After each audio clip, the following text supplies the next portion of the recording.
مرحبا بكم أعزائي التلاميذ في درس جديد من دروس مادة الفيزياء والكيمياء لمستوى السنة الثالثة إعدادي. نعتمد في هذه الدروس على كتاب Univers Plus de 3e année collège.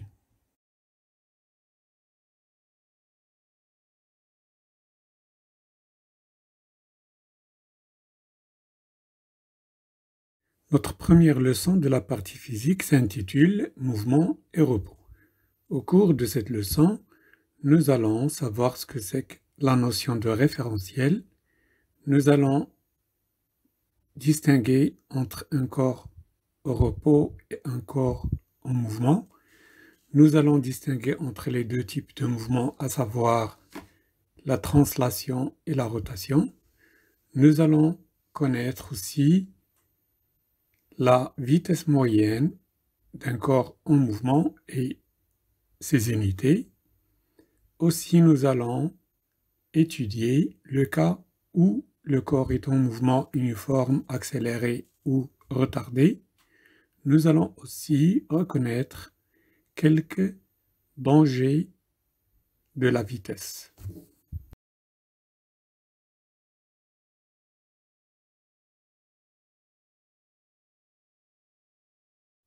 Dans ce premier paragraphe, nous allons nous intéresser à la description d'un mouvement.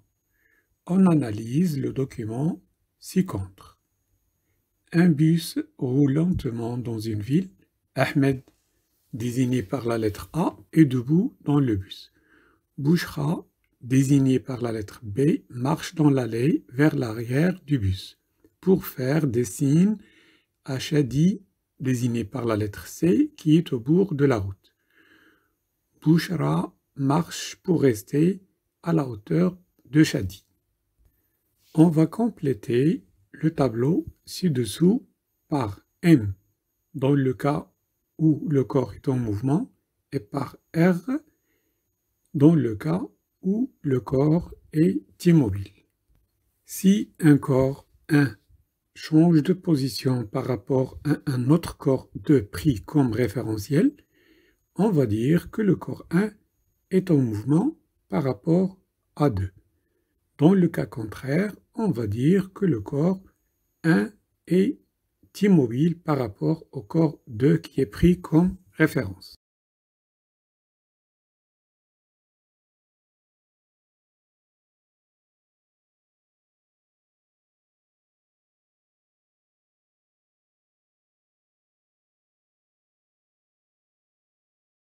Le corps A est en mouvement par rapport à B, donc on met la lettre M. Le corps A est aussi en mouvement par rapport à C. Il est de repos par rapport au bus car il ne change pas de position par rapport au bus. Le corps A est en mouvement par rapport à la route car il s'éloigne de la route. Ainsi, pour le corps B, C, et pour le bus, on peut dire que le bus est de repos par rapport au corps A, parce qu'il n'y a pas de changement de position entre A et le bus. On peut dire que le bus est en mouvement par rapport au corps B, parce que B est en train de marcher dans le bus. Le bus est en mouvement par rapport au corps C, parce que le bus s'éloigne du corps C. Le bus est en mouvement par rapport à la route, bien sûr. Pour la route, on peut dire que la route est en mouvement par rapport à A, parce que A s'éloigne de la route. La route est en mouvement par rapport au corps B, parce que le corps B s'éloigne de la route. La route est de repos par rapport au corps C parce que le corps C est immobile par rapport à la route et inversement. La route est aussi en mouvement par rapport au bus parce qu'il s'éloigne de la route et ainsi de suite. Si un corps change de position par rapport au référentiel, donc il sera en mouvement. Par contre, si le corps ne change pas de position par rapport au référentiel, alors il est de repos par rapport à ce référentiel.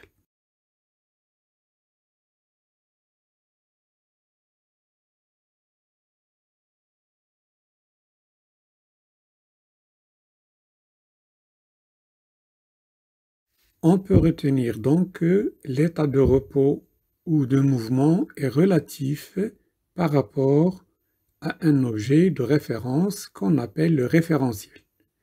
Le référentiel est un objet qui sert de référence pour décrire un mouvement.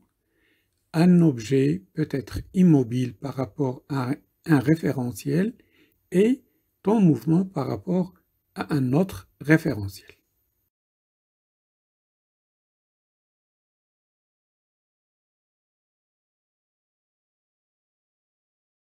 Dans ce deuxième paragraphe, on s'intéresse à la trajectoire d'un point d'un corps en mouvement. On s'intéresse à un exemple, deux points d'une roue, un point au milieu de la roue sur l'axe de la roue et un point sur le bord de la roue. Donc, au cours du mouvement de la roue par rapport au sol, quelle est la forme de la trajectoire du point A et celle du point B? D'abord, on étudie les trajectoires des deux points A et B par rapport au sol. On distingue que le corps A a un mouvement curviligne. Par contre, le corps B a une trajectoire rectiligne. On étudie aussi les trajectoires des points A et B par rapport à un référentiel lié à la roue. Le point A sera en mouvement circulaire, c'est-à-dire sa trajectoire est un cercle. Par contre, le point B reste immobile dans ce référentiel. On voit bien à partir de cet exemple que la trajectoire d'un point dépend du référentiel choisi.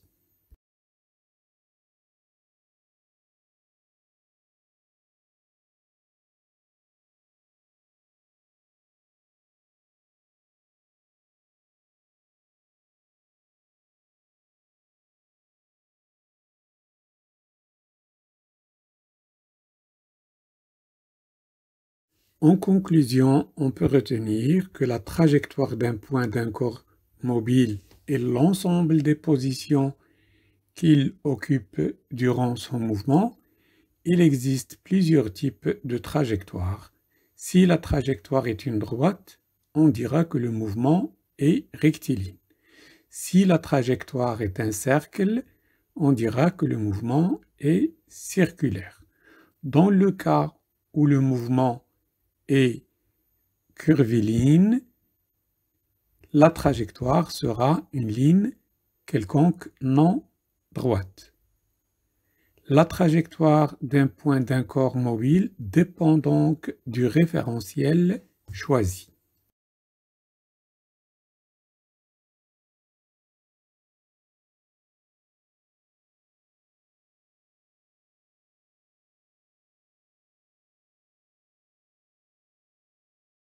Dans ce troisième paragraphe, on s'intéresse aux deux types de mouvements. On étudie quelques exemples. D'abord, une grande roue qui a des navettes dans lesquelles s'assoient les passagers. Dans le mouvement de la grande roue est un mouvement de rotation autour d'un axe fixe qui passe à son axe au milieu. Les navettes gardent toujours la même direction et le même sens. On dira que leur mouvement est une translation. Dans le deuxième exemple, la cabine d'un téléphérique garde toujours la même direction et le même sens. On dira que son mouvement est une translation. Dans le troisième exemple d'essuie-glace, chaque point décrit une trajectoire centrée sur l'axe de rotation. Donc, l'essuie-glace ou l'essuie-glace a un mouvement de rotation.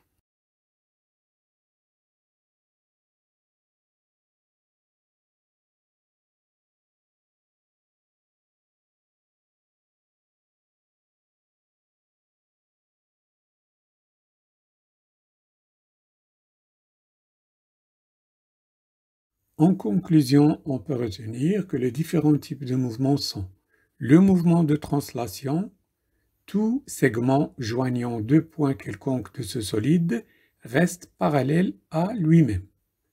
Le mouvement de rotation, tous les points de ce solide décrivent des arcs de cercle centrés sur l'axe de rotation au cours du mouvement.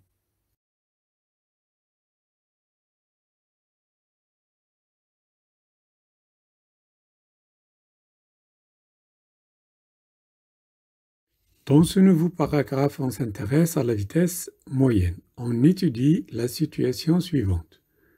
Mustapha et son père roulent sur une route à vitesse constante. L'indicateur de vitesse de leur voiture affiche 120 km/h.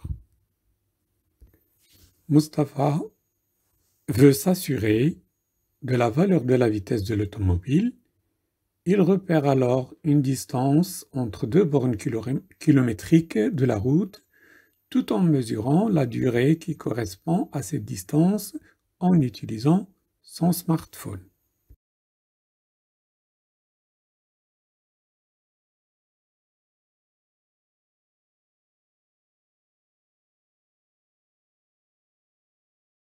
La distance repérée par Mustapha entre deux bornes kilométriques est de 10 km. La durée qu'il a mesurée est de 300 secondes.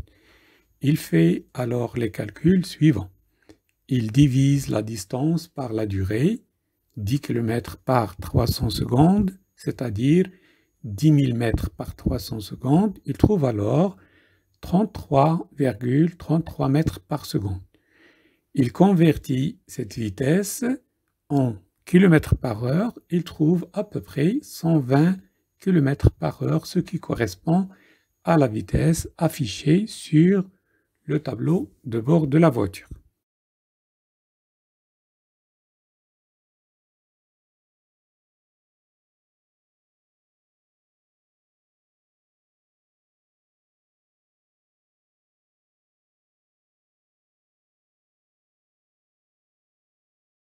On retient alors que la vitesse moyenne d'un mobile est égale au quotient de la distance d parcourue par la durée ΔT du parcours. On écrit la formule V est égale à D sur ΔT. Les unités internationales utilisées, pour la distance, c'est le mètre, pour la durée, c'est la seconde. Ainsi, on obtient la vitesse en mètres par seconde. On peut convertir la vitesse en mètres par seconde en kilomètres par heure. Il suffit de multiplier par 3,6. Dans le cas contraire, si on a la vitesse en kilomètres par heure, on divise par 3,6 et on trouve la valeur de la vitesse en mètres par seconde.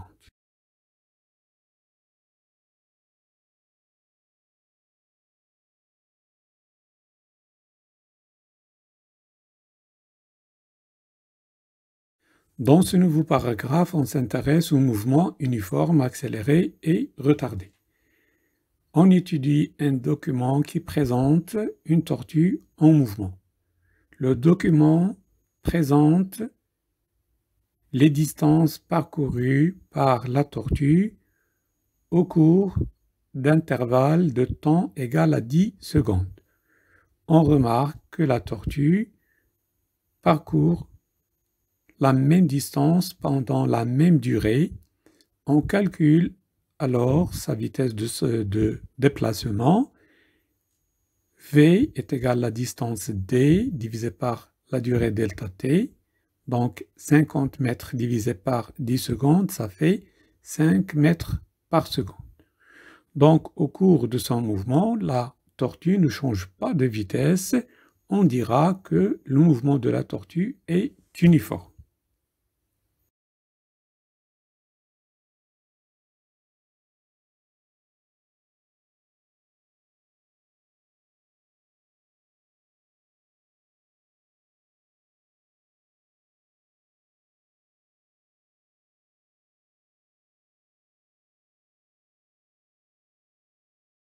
Dans un deuxième document, on étudie le mouvement d'un lapin. Le lapin parcourt des distances qui diminue pendant le même intervalle de temps de 0,1 seconde. D'abord, il parcourt 2 mètres, puis ça descend à 1,5 mètre, puis à 1,2 mètre, puis à 1 mètre pendant le même intervalle de temps toujours. On peut calculer la vitesse du lapin au début.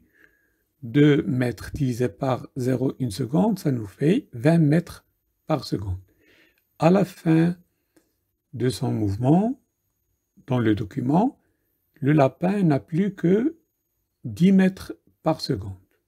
Donc la vitesse du lapin diminue au cours du temps. Le mouvement du lapin est dit retardé.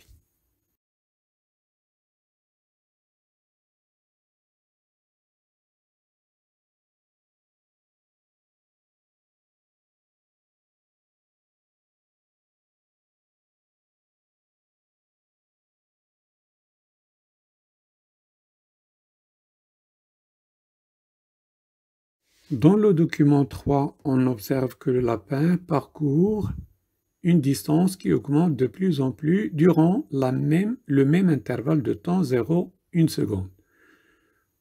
On peut calculer la vitesse du lapin du début jusqu'à la fin du document. On a au début 1 mètre divisé par 0,1 seconde, ça nous fait 10 mètres par seconde. En fin du document, on a 2 mètres durant 0,1 seconde, ça nous fait donc 20 mètres par seconde. Dans ce cas, la vitesse du lapin augmente au cours du temps, le mouvement du lapin est donc accéléré.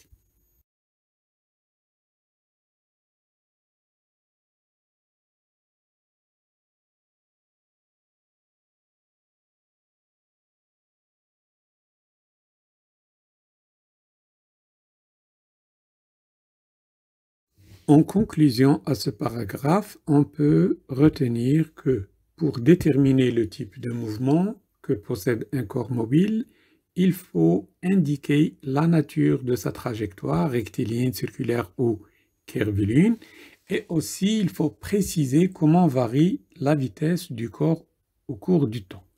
Si la vitesse augmente, alors le mouvement sera accéléré. Par contre, si la vitesse reste constante, le mouvement sera uniforme.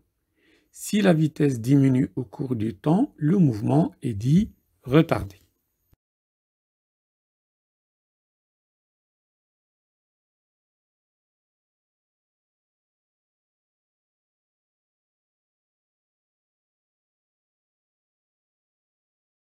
Dans ce dernier paragraphe, on s'intéresse aux dangers de la vitesse et à la sécurité routière. Quand une personne veut arrêter son véhicule, cela se fait en 2 phases. D'abord, il y a la phase de réaction et après, il y a la phase de freinage. Au cours de la phase de réaction, le véhicule continue son mouvement et donc il parcourt une certaine distance qu'on va appeler distance de réaction. Bien sûr, quand le conducteur freine, la voiture ne s'arrête pas immédiatement, il parcourt une certaine distance qu'on va appeler distance de freinage. Et donc la distance d'arrêt total sera la distance de réaction plus la distance de freinage. La distance d'arrêt dépend de la vitesse du véhicule, le temps de réaction du conducteur, de l'état du véhicule et de l'état de la route et des conditions climatiques.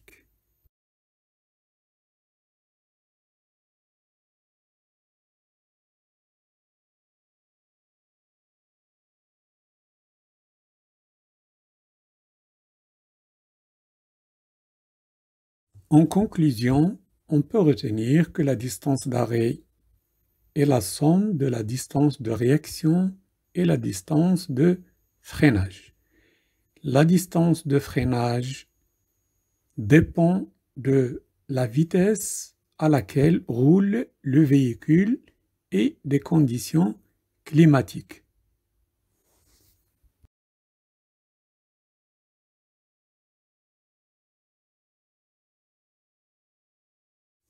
Comme évaluation, nous allons étudier les exercices 13 sur la page 62 et l'exercice 24 sur la page 65. Dans l'exercice 13, on nous présente un graphique et on nous demande de compléter le tableau qui est présenté devant nous. Et on doit donner d'abord un titre à ce graphique.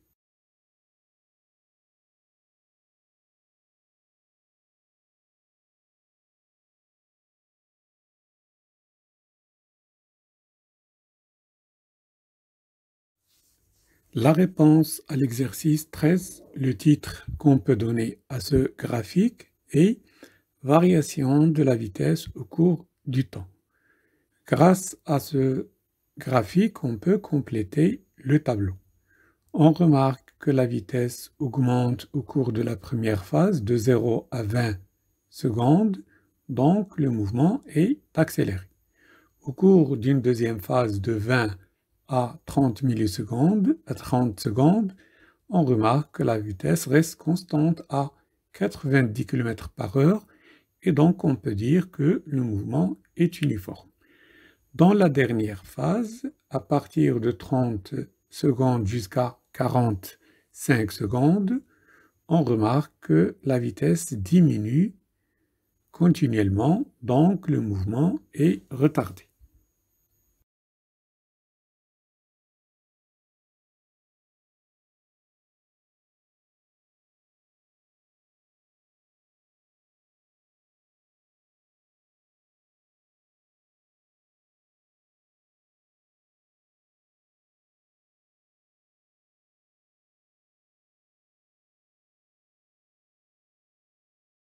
On résout aussi l'exercice 24 sur la page 165. Un motocycliste se déplace sur une route rectiligne à vitesse constante de 60 km/h. Un obstacle lui apparaît soudainement à la distance d égale à 40 mètres. À partir de l'instant où l'obstacle est vu par le conducteur, il décide de s'arrêter pour éviter le choc. La durée de réaction de ce conducteur est de 1 seconde. On nous demande d'abord de calculer la valeur de la distance d'arrêt, sachant que la route est sèche et que la distance de freinage est de 20 mètres. On nous demande de conclure s'il y aura un choc de la moto avec l'obstacle ou pas.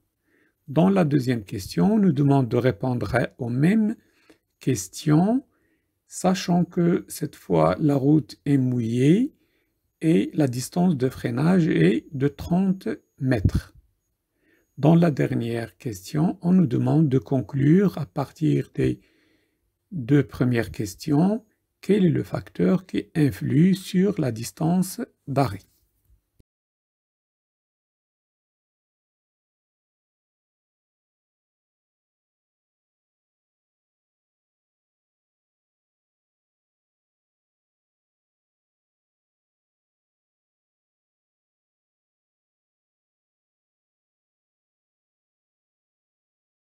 La réponse de l'exercice 24.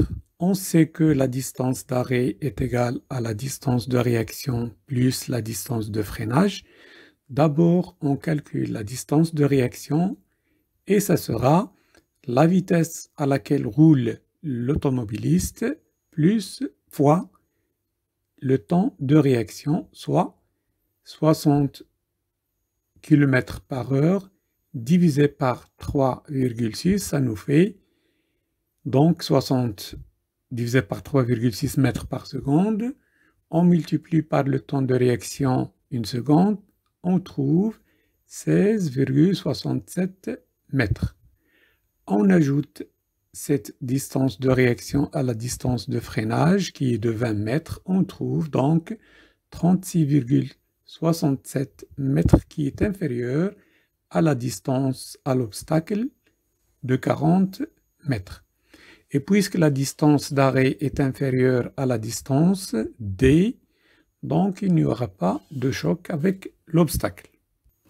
Dans la deuxième question, si la route est mouillée, la distance de freinage est de 30 mètres, on refera les mêmes calculs, mais cette fois on ajoute à la distance de réaction qui ne change pas, 30 mètres distance de freinage, on trouve dans ce cas 46,67 mètres supérieur à la distance D, et on conclut que dans ce cas, il y aura un choc. On peut conclure à partir des deux premières réponses que le facteur qui influe sur la distance d'arrêt est, dans ce cas, les conditions météorologiques.